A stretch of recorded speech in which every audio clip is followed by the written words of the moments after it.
õpik, lehekülg 96. Keelpillid.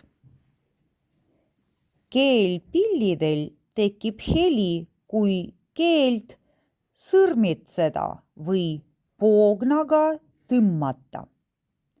Seetõttu jagunevadki keelpillid näppepillideks ja poogenpillideks. Näppepillide hulka kuuluvad näiteks kitarr ja harf. Kitarr on praegu väga populaarne pill ja seda õpivad paljud noored. Harfist on tänaseks saanud orkestrpill. Õrna ja suursuguse kõla tõttu nimetatakse seda sageli pillide kuningannaks. Kitarr, harf.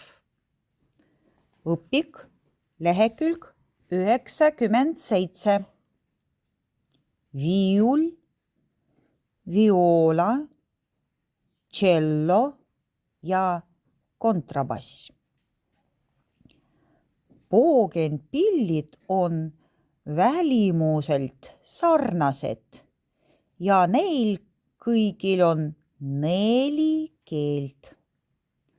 Selle perekonna liikmed erinevaid 11 suuruse, heliulatuse, kõlavärvi ehk tämbri ja mängimisviisi poolest. Viiulit ja violat mängitakse lõua alla toetades. Cellot mängitakse istudes ja kontrabassi seistes või kõrge puki otsas istudes. Mida suurem on pill, seda madalam on kõla. Vahel võib poogenpille mängida ka näppides.